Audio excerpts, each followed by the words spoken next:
Everything's coming up to Timberwolves. Yeah, in the zone. Simple dedication to the team when you're in the know. To Timberwolves.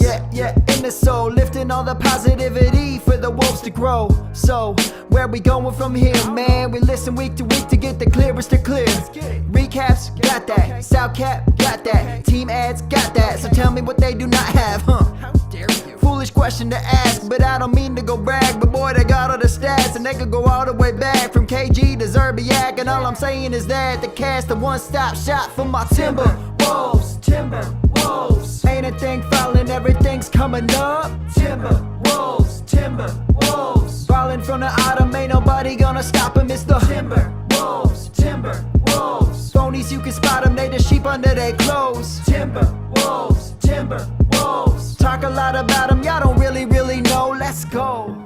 Welcome in to another Everything's Coming Up Timberwolves podcast. Probably one of the most important Everything's Coming Up Timberwolves podcasts we will ever do, because it is it's not quite playoff time, but it is play-in time. My name is Gabe Anderson, and I'm joined as always by Chris Emerson. Chris, how we doing?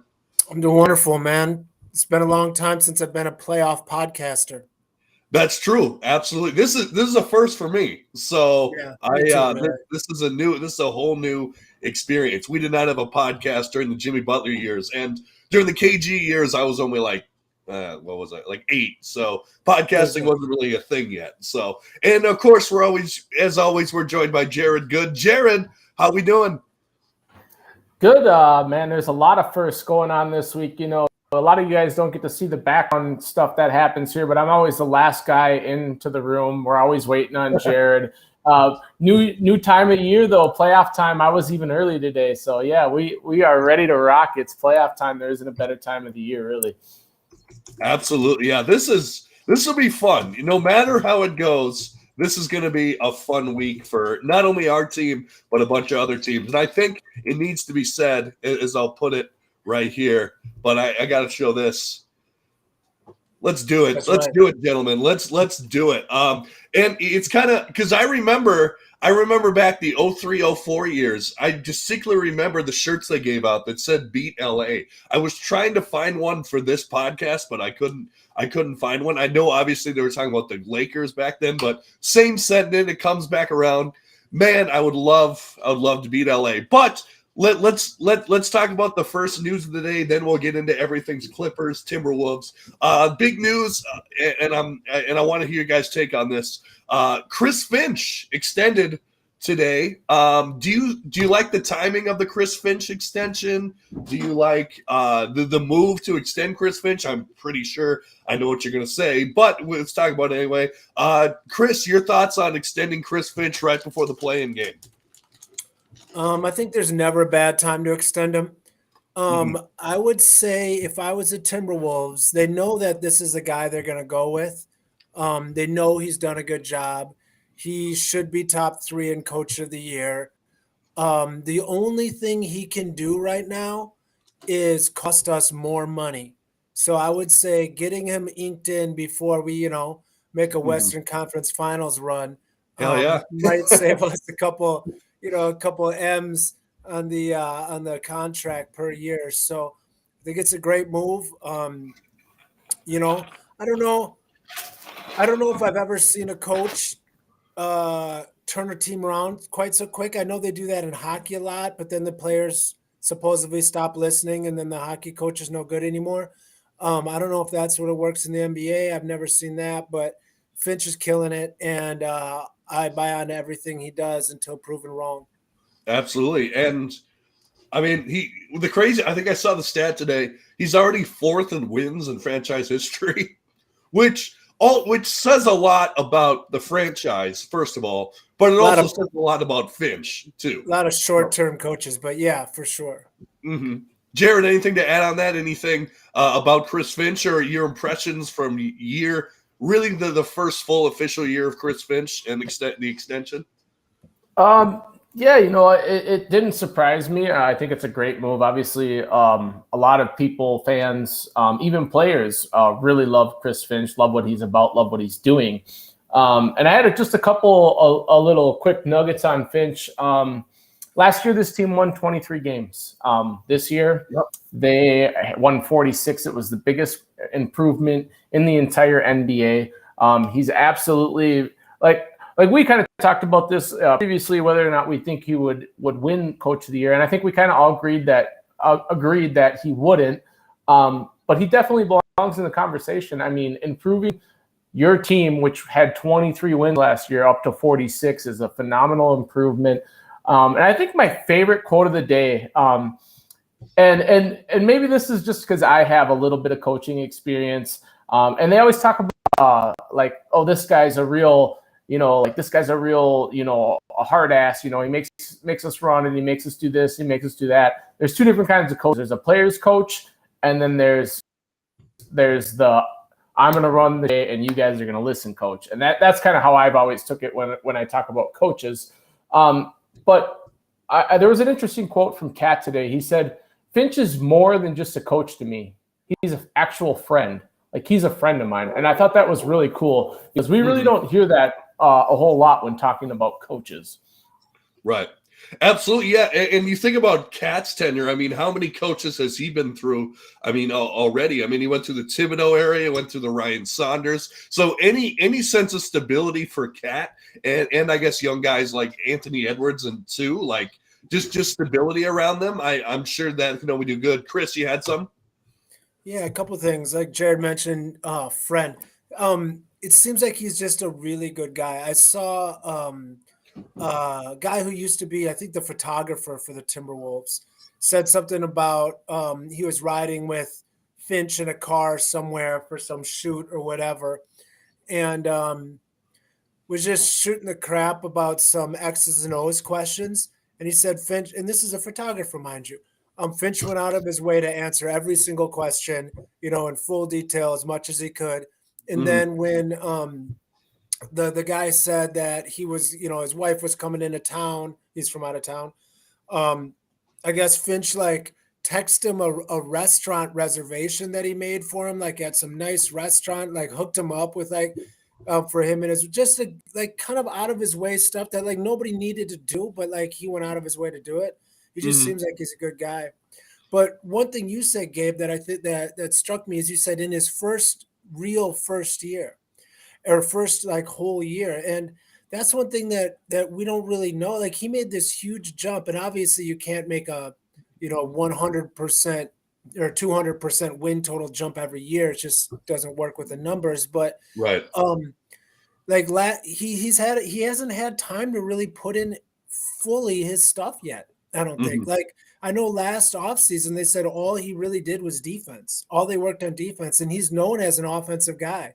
So, I mean, who knows? This whole team could be running almost a whole nother system, or all the wrinkles aren't even put in yet to see what we're going to be. Not to mention, these players aren't players that he's really even the guys on the edges that he's really signed off on yet. These are guys that he just sort of inherited and had to develop on the fly to make work. So, I mean, I don't know how many years it said multi-year, and I know they're always hush-hush about NBA coaches' contracts for some reason, but I'm all for it. And, I mean, they could have made this a 15-year contract, and I would have been happy. Yeah, I mean, the results, so far, obviously, we haven't had playoff success yet, but which isn't his fault because we're not there yet. But the results speak for themselves. I mean, doubling your win total in 1 year, literally doubling it. How often does that happen in the NBA? I'll say that very few times. How often does that happen in the NBA when you don't get a generational player like LeBron? I'll say that. Right. Well, right. Without a draft pick. How about doubled it without a first-round draft pick? That's true. We literally brought in zero talent. We brought in Prince and Beverly. We brought in Prince and Beverly. So role players, and we double. I mean, that's unbelievable. Right. And a lot of it, like we said, is health, is stuff like that as well. But man, like I said, I guess I didn't really give my opinion. I'm all for it. I'm all for Chris Finch. In Finch we trust. I mean, I feel like that mantra rings truer than ever right now. So let's move forward to the thing that everyone wants to talk about. The big game, one of the biggest games in recent Wolves history, I don't know where it ranks up there, but this is a big one. LA Clippers tomorrow night. Now, I know that the stats don't really look good for the Wolves in the games they played against Paul George. I think their average they average a losing by like 19 or something like that, but I think the Wolves are playing different now. So let's start with you, Jared. What are you looking for in the playing game? Like what do you see in the Clippers? What are some matchups that you think the Wolves can maybe exploit, or what do you think? Yeah, so I got quite a few opinions on this, but I'll try to keep them somewhat short to get everybody else in here. But I think Alex Pickus in our chat just typed something really interesting to me. He said Wolves -3. Is that a lock? That's the Vegas spread. I was very surprised when I looked at this game to see that the Timberwolves were favored in this game. Just genuinely speaking, I'm a guy that watches a lot of basketball. I get that we're at home. To add Paul George to a team that won pretty much all year without him, that's a big concern in a play-in type format. Obviously, the Wolves have a huge advantage being at home, but I know I kind of talked to you guys in our group chat talking about what this spread might be, who might be favored, and I was kind of surprised to see that it was the granted 3 points in the NBA isn't a ton. It's still essentially a pick 'em. It's a bucket, right? But, yeah, it's a bucket. Yeah. I mean, it's not a ton of points, but it was still kind of shocking to me to see because I know national media loves anything LA. Adding a super team that was already winning quite a bit was a big thing. Mm-hmm. So that was my first initial thought, was that kind of surprised me. But, playing in your own arena where the Timberwolves have played pretty damn good almost all year, I get it. It's just the Wizards. Except against the Wizards and Magic for some reason. My biggest, I'll pull out my biggest place where I think we'll have success. I think we need to get guys. I think we need to exploit their big men because the big men are big, but they're not fast. They're not agile. I'm talking about Ivica Zubac and Isaiah Hartenstein, they pretty much split minutes at the center. I think that's where we're going to have our key success. Is we have to get some high screen and rolls, and neither one of those guys can guard Cat. I would be very surprised to see if you don't see Marcus Morris Sr. On Cat almost predominantly. That would be my guess, just as a general basketball fan. However, I'm not coaching in the NBA, so we'll find out, I guess. But that's the biggest me is exploiting their centers, because they're both going to be in the game almost the entire game. That's just how they play. They both play anywhere from 20 to 25 minutes apiece. So they just kind of split those guys, and neither one of them are really all that agile. My concerns, I talked about this in the Dallas game, is the 3-point line. The Clippers can shoot threes, man. And we've gotten burnt before doing that sink-in defense, and I don't think we'll do that a whole lot this time around. I think that was kind of a learning point maybe for Finch. You have very similar players in Zubac and Hartenstein as where they set up compared to Dwight Powell, just down low, looking for dunks, easy buckets, and all that jazz. But the Clippers can shoot threes, so I have a genuine concern about how we're defending the 3-point line. So I think that's my biggest concern with this series. And then there's Paul George. You're not going to be able to stop Paul George, but if you can contain him, like if we keep Paul George under 30 points, I think there's no chance the Clippers beat us. But that's my biggest take on this exact game. Okay, Chris, what do you see? So, like, for example, how do we stop Paul George? Like, what are some of the ways we can slow him down? Well, I think it's going to be interesting. I think we might see, obviously we mix it up, but it's going to be Vanderbilt and it's going to be Edwards, and they're both going to body him up. And it wouldn't surprise me if we see some Okogie in here. Like Okogie might, rise from the dead like the Undertaker. How you like that game? And I do. I enjoy it. And and he might have some very, very instrumental minutes, just D'ing guys up. It's going to be fun. It's going to be fun to see what Finch has up his sleeve. Like Jared mentioned, Morris will probably be on Cat.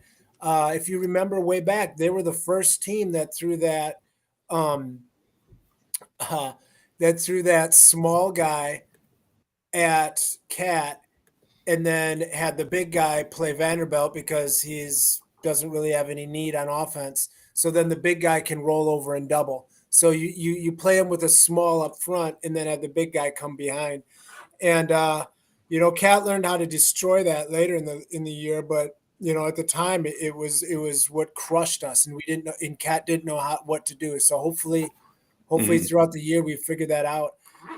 It's going to be great. It's going to come down to, who's making shots. The Clippers have went very cold sometimes, and we've went cold sometimes, and both of us have been hot. So, it's a make and miss league, and we just hope to make some more shots. The one thing that's scary to me is this Clippers team is full of vets, man. They've got so many guys that have got experience on all levels, and this is nothing to them. And it's going to be everything to our guys. So sometimes that youthful exuberance is a wonderful thing, and it leads to, a 45-point outburst by Edwards. And sometimes it, leads to a, 3 for 12 shooting. My main thing I'm looking for is D'Angelo Russell. Yes, sir. Is D'Angelo Russell going to be able to control pace and be able to just control our roster? Is he going to be able to pass when he should pass, and is he going to be able to shoot when he should shoot? Or is he going to be confused if he needs to step up when he doesn't need to step up and maybe get a little too hungry for some numbers? So it's going to be interesting to see. That's my main guy I'm going to watch is D'Lo. All right, Jared, you had some? I love that Chris brought up a deal because we said at the beginning that he's really our X factor. And he kind of has a year. He's been up and down all year, kind of inconsistent at times, but he's a streaky player. This is big time moments, and this is stuff that D'Lo lives for. Brought him up just quickly. But the general question I wanted to ask the room, and I don't know how I feel about it because Paul George is huge. What would you guys think of Beverly guarding him just for a few series at the beginning? Because I always Beverly's kind of like a mosquito. In Minnesota, they're mosquitoes in the spring and fall, and they just drive everyone nuts. Like Beverly is obviously too small to guard him full time, I think. But like he's just got that little annoyance about him. Like you saw him kind of get in Luka's head a little bit. And I would just love to see Beverly just body him up and be annoying for like 2 or 3 possessions right away just to get in his head. And I'll be interested to see if you guys think good idea or if we'll see that. But, that's one thing, like when we look at this team, who's going to stop Paul George? Well, I think it's going to be a controlled effort, but I think if you get a little in his head, I think that can away.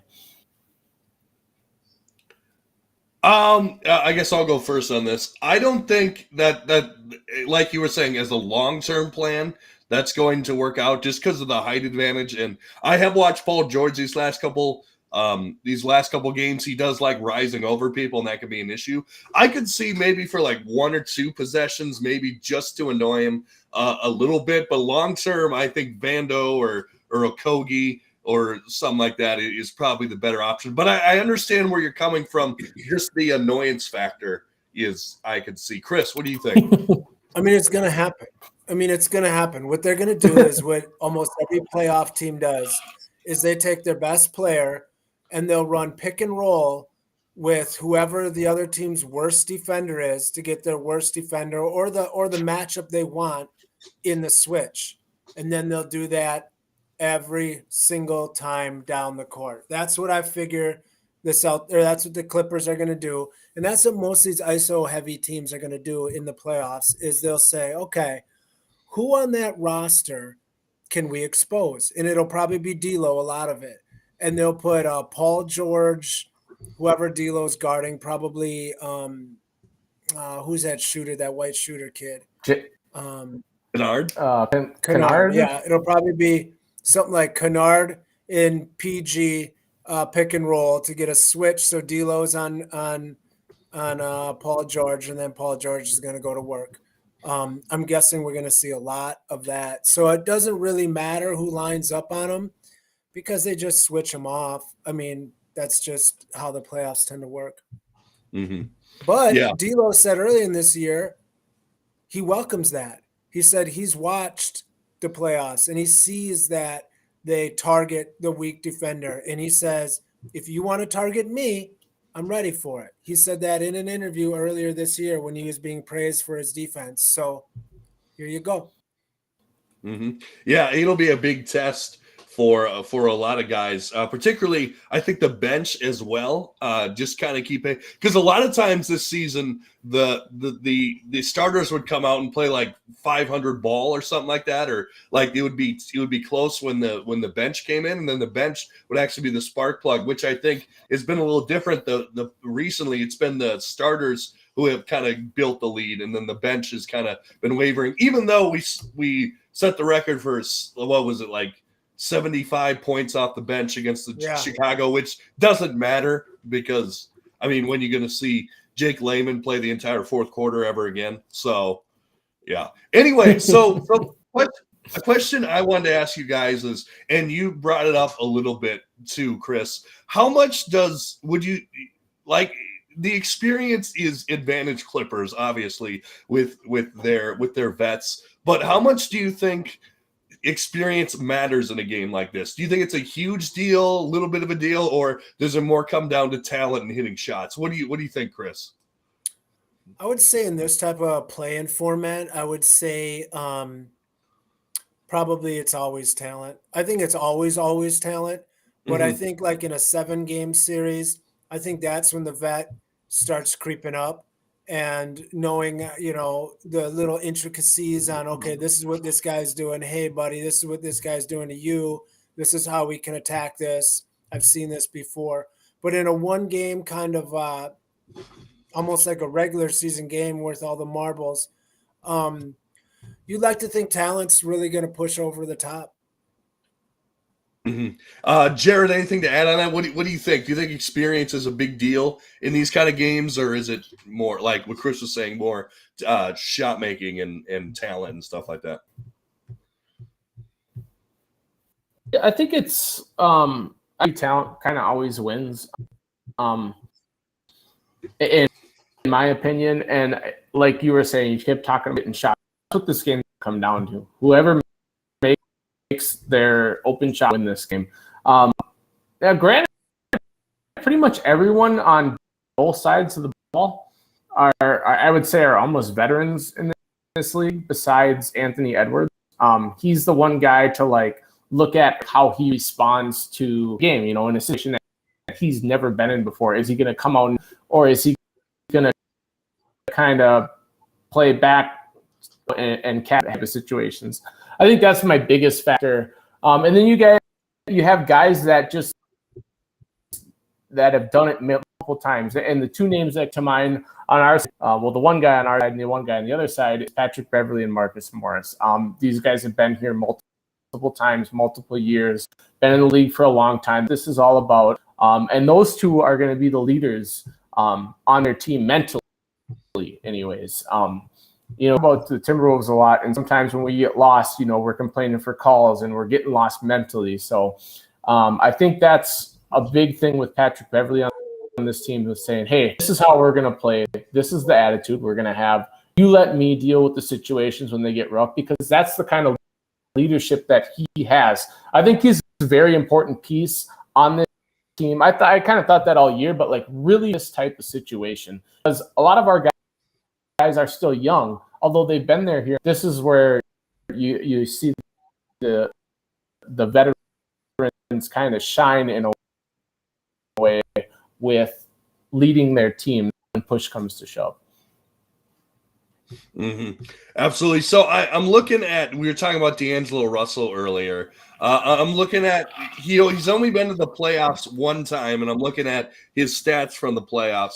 19.4 points per game, 3.6 assists in about 29 minutes. You've got to think he's going to play more minutes-wise and probably get more assists. But that's in his one stint in the playoffs. that is what we're looking at least. I think him and Cat both played 5 playoff games so far each. Yeah, both 5. Yep.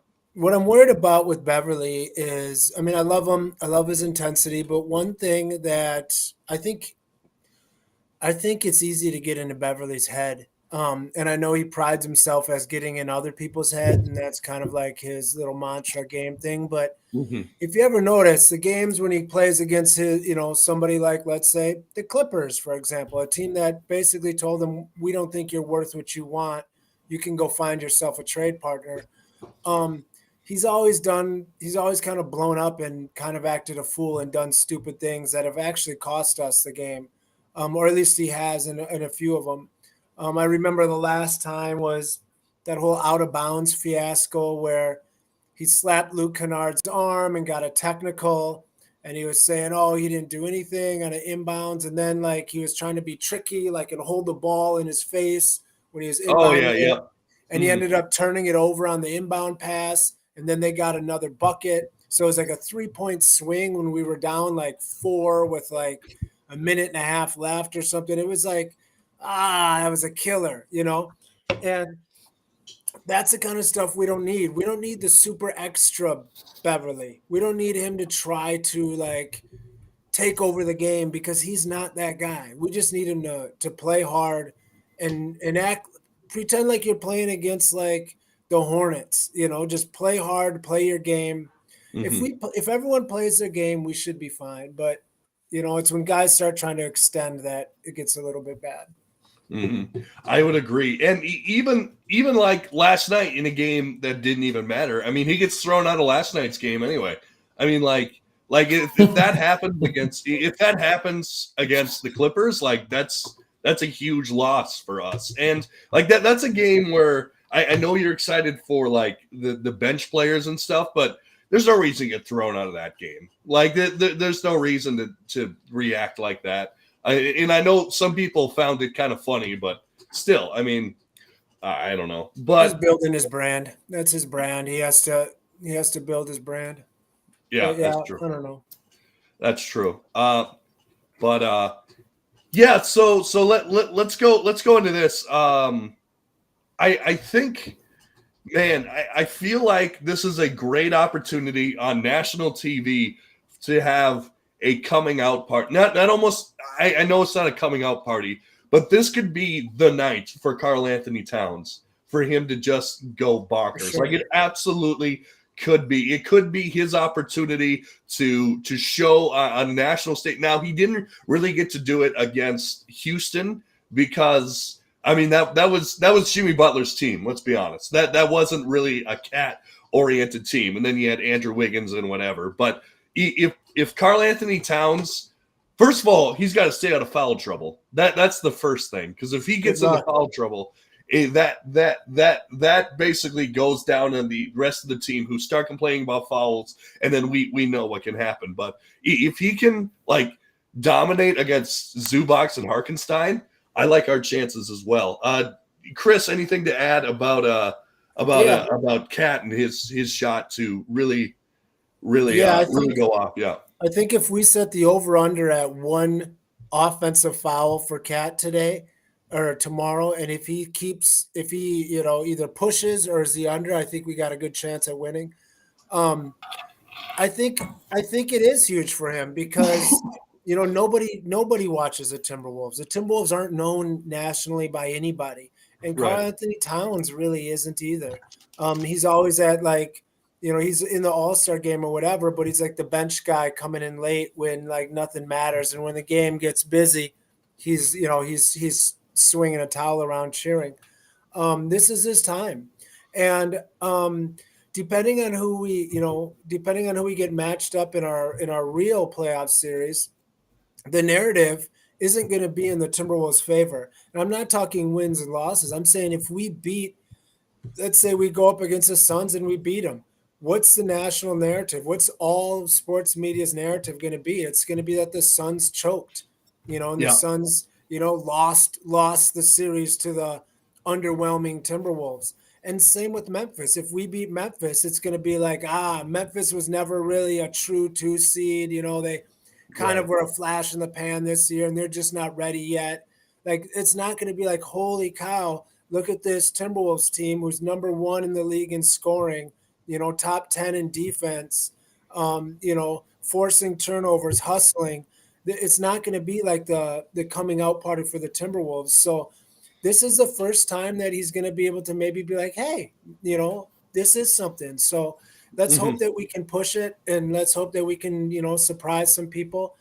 And man, I'm telling you what, I said this a couple of days ago. I'm more scared of these 2 play-in games, getting through these 2 play-in games, than I am in the first playoff series. Like, I would rather have a 7-game.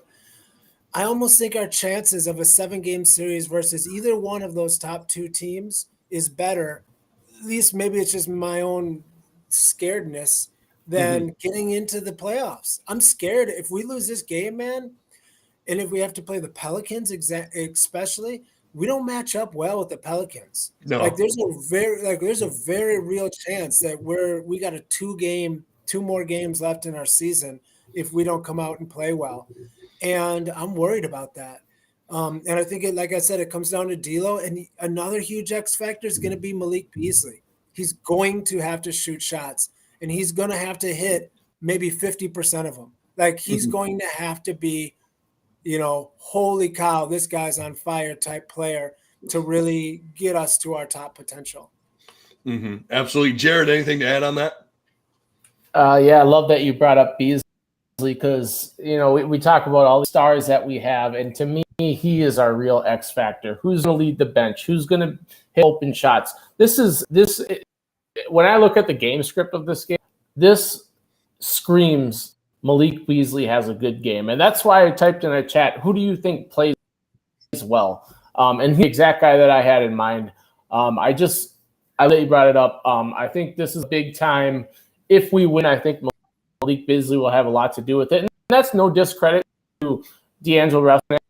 Have to play well. Anthony Edwards going to have to play well. Those are our stars. We know they do that.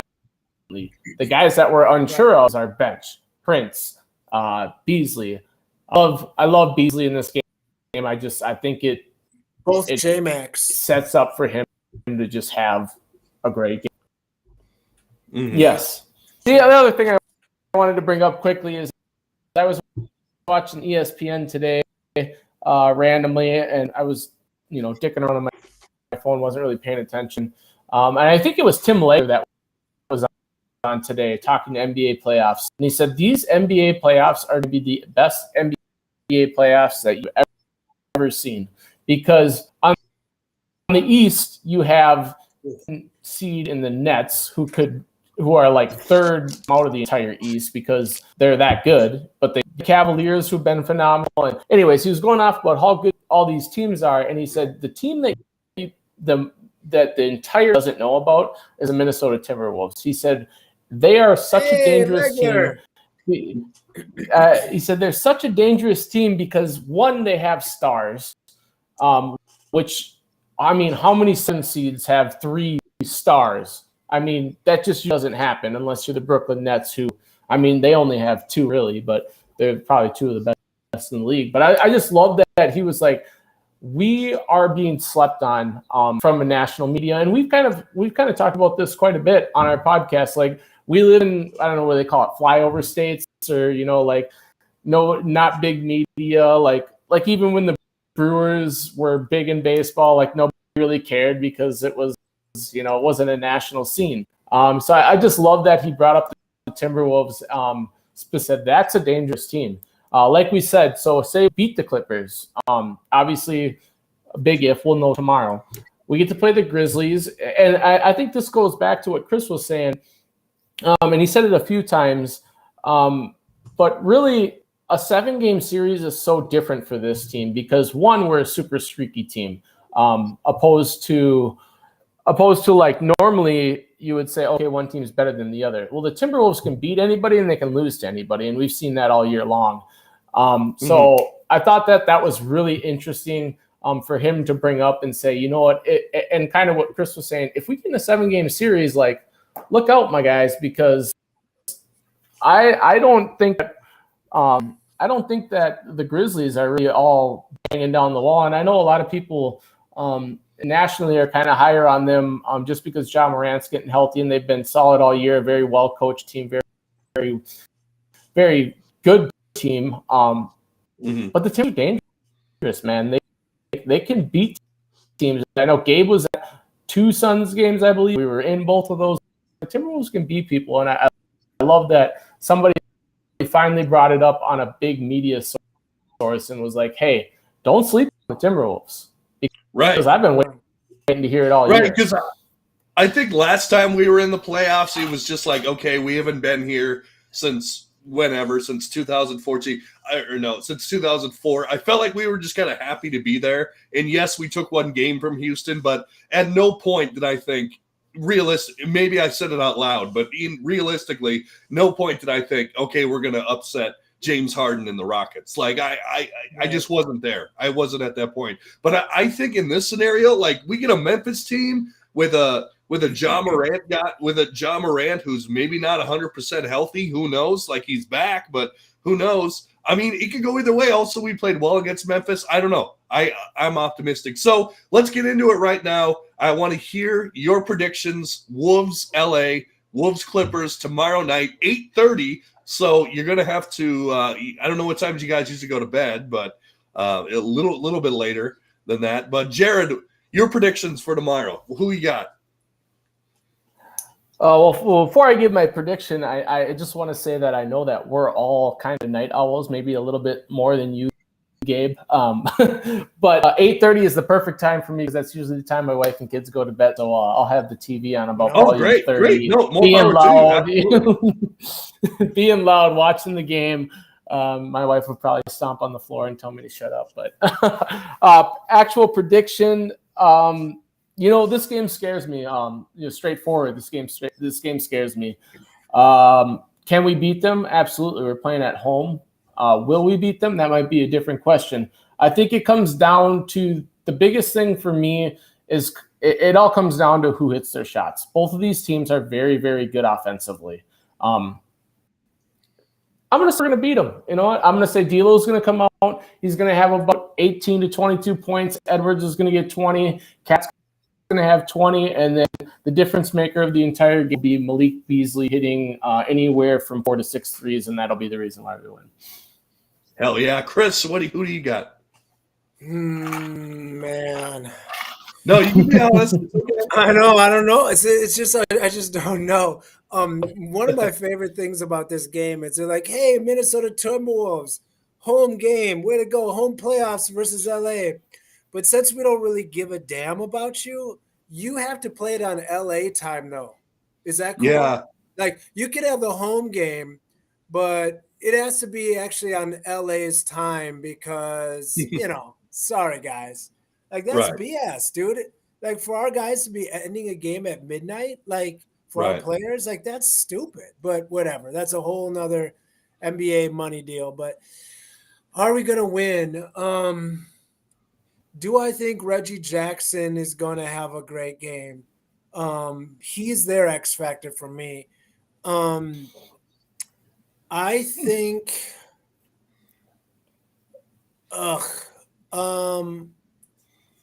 I think we win. I do. There you go. I think, and I literally just decided that now. I think Beverly's going to hold. I think Beverly's going to hold Reggie Jackson to almost nothing, and I think he did that last game. Held him to almost nothing. I think that a combination of McDaniels, Vanderbilt, and Edwards is something that Paul George is going to really grow to hate. And I think that Paul George being like the go-to guy makes it easier to defend than a team that's moving the ball around and kind of how the Clippers were playing. So I think that we'll be able to target that better, and I think Finch is going to have something for that. So let's say Timberwolves by 12.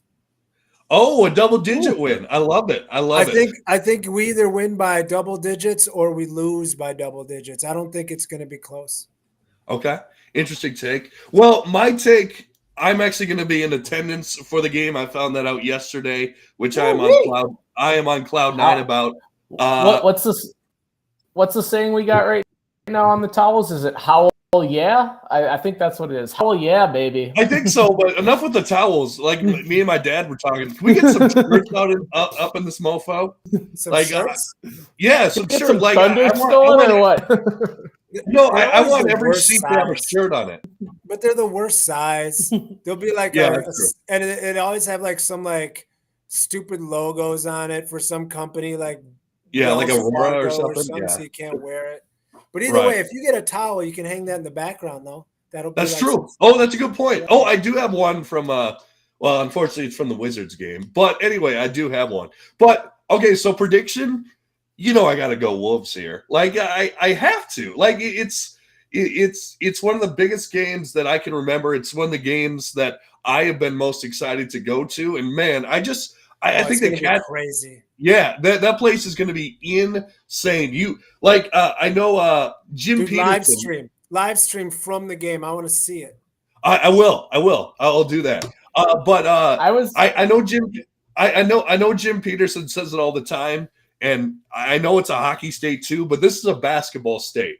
Like it really is. Like when you get down to it, they're playing basketball all over the state, and fans are hungry. Fans are hungry. Like the Clippers, they've had runs. Like they had the Blake Griffin run, they had the Chris Paul run, and I'm not saying that the Clippers can't make the playoffs in the losers bracket, because I think they can. I absolutely think they can. But I got to go Wolves here. I'll go Wolves by. I won't go 12. I'll go Wolves by 10. So double digits. I want to check Jared's quad strength with his squats right here. Oh my god, this glare is terrible. Like I just realized, I'm like, dude, I'm blinded by my own self. The sun's behind you, my man. Yeah, are you like getting nice out again in Minnesota? That big yeah. How about this? It's 7:15 and it's there's still light coming in. That's nice. The last playoff game that I was at was game 3 of the Rockets series, and the Timberwolves played phenomenal for 3 quarters, and that place was absolutely electric. And then in the 4th quarter, James Harden just toyed with us. No, that was game 4. That was game 4. That was because we won game 3. Oh yeah, so it was game 4. But anyways, you're gonna have a blast, Gabe, and I'm excited. Yeah, no, I am. I'm so excited. Like, also, I'm going with my friend who's never been to like a NBA like playoff game, so that place is going to be electric. So with that different. Said, right? Absolutely. To date myself, I was at a couple of the playoff games when the Timberwolves made their run with KG, and it was wild. I remember I was upper deck, terrible seats, but the place was filled to the top, and it was crazy. I remember I went to, and this obviously when I was younger, but I went to the Denver series game 1. I believe we didn't get out of there till midnight because I believe the game started like at 9:00 or something ridiculous like that. But similar to this. Yeah, absolutely. And Minnesota's own Kevin Harlan going to be calling the game tomorrow. Oh, so that's good. Yeah, it's for TNT. So I'm super excited. I mean, obviously, I won't be able to watch it, but for everyone else, I'm sure that'll be a blast. And I'm sure he'll have a blast being back home. So, yeah, for sure. Do you remember, Chris or Jared? Do you remember when Harlan was just the Wolves guy? Like, do you remember? Yes. You do? That's when I started. That's when I started. That's when I first was a Wolves fan. It really got big when it was like Gugliotta, like that sort of era. Brandon. That's when I was Yeah. I was watching a lot of it, like googly oogly oogly baby, like a lot of that. Sam I am, green eggs and ham, like all that kind of stuff. Like, by the way, I want to address this post before we wrap up the show by Alex right here. A-Rod made this happen. Go Yankees. Honestly, if A-Rod brings a championship to Minnesota, like A-Rod's my favorite player of all time. Baseball favorite, player. Yeah. favorite baseball player of all time. Like Yeah, he can have the key to the city for all I care. Like I could care less about like I said, I posted in the group one time, would you trade if the Yankees won the World Series for the next 10 years, would you trade that for one Wolves championship? And I'm like, hell yeah. Absolutely. And I hate the Yankees, but we ain't winning anytime soon, so what's the difference? Right. Someone's got to win. That's true. Right. Anyway, I think we'll leave it there. Jared, thanks so much for being part of the show, as you always do. And I guess I got to commend you and Jared, or you and Chris both, on another good season, another good regular season. We made it through, and it's our first entire – I don't think we made it through – it was very infrequent the first season, but we made it through an entire season. Good job, everybody. Yeah, we Absolutely. killed it. And we pretty much pushed them to the playoffs, I figure. I think so. So, Jared, thanks so much for being here.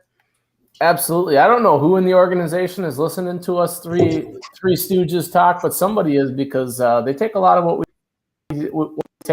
we say to heart.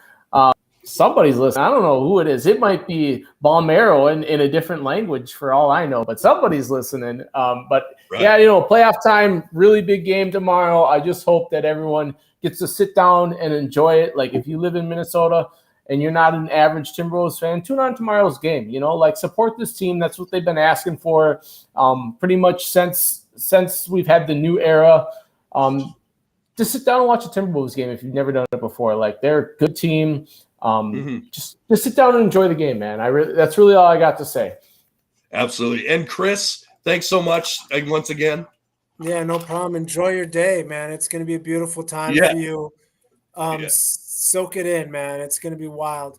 Yeah, absolutely. I'm so like I said, I'm like shaking. Like I'm on cloud nine right now after Christmas morning, baby. Yeah, absolutely. That was a coin flip. You won a coin flip for that, right? So how it does, it's like a draft lottery. So I had 1 out of 4 chances, and we got it, baby. Does that work for all these games, or how does that work? No. So for the I don't know how it's going to work going forward with the rest of the playoff games. Hey, they can't take your name out. I want you to just keep that hot streak. Hey, random number generator, it's fixed. Absolutely. Well, this is the Everything's Coming Up Timberwolves podcast. Make sure to like, share, and subscribe, and hit the bell on YouTube so you never miss an episode, and follow us on Spotify so you never miss an episode. And as always, go Wolves, beat LA.